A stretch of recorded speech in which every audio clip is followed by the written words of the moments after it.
लोकसभा निवडणुका जवळ येताच ठिकठिकाणच्या उमेदवारांच्या नावाचीही चर्चा होऊ लागलेली आहे।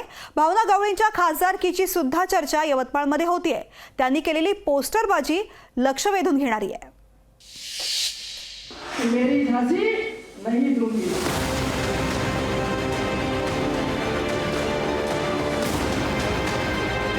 मेरी झांसी नहीं दूंगीचा नारा देत भावना गवळींनी यवतमाळमधून महायुतीच्या उमेदवार त्याच असतील असा इशाराच स्थानिक नेतृत्वाला दिलाय। भावना गवळींच्या या अगतिकतेचं कारणही तसंच आहे।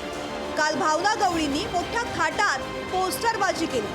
पंतप्रधान नरेंद्र मोदींचं यवतमाळ दौऱ्यात स्वागत करणाऱ्या पोस्टरमध्ये केवळ स्वतःचाच फोटो पंतप्रधानांसोबत छापला।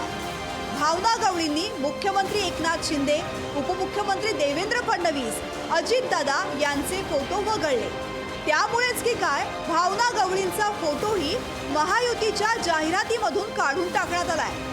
यावरूनच भावना गवळींना खासदारकीच्या उमेदवारीत डच्चू मिळण्याची चर्चा दबक्या आवाजात सुरू होती। पण भावना गवळींनी हा दावा खोडून काढलाय।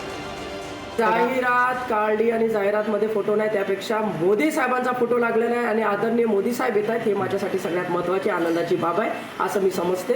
त्याच्यामुळे त्या गोष्टीला काही फोटो आला गेला हा स्थानिकचा विषय चालत राहील, परंतु मोदी साहेब येत आहेत हा विषय सगळ्यांसाठी फार महत्त्वाचा आहे।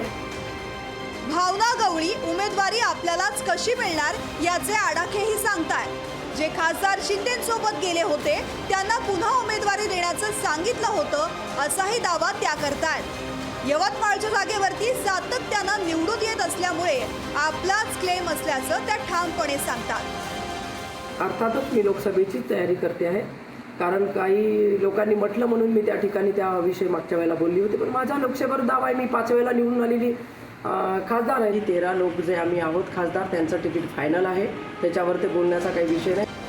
ईडीचं प्रकरण आणि मतदारांना भेटत नसल्याचा आरोप भावना गवळींवर वारंवार करण्यात आलाय। त्यातच शिवसेनेच्या संजय राठोड यांच्या उमेदवारीचीही चर्चा काही दिवसांपासून सुरू होती।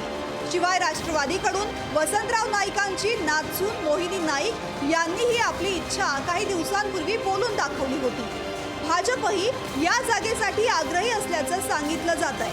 त्यामुळे भावना गवळींना आपल्या गळ्यात पुन्हा उमेदवारीची माळ पाडून घेण्यासाठी दिल्ली दरबारी वजन वापरावं लागणार असल्याचं दिसून येत आहे।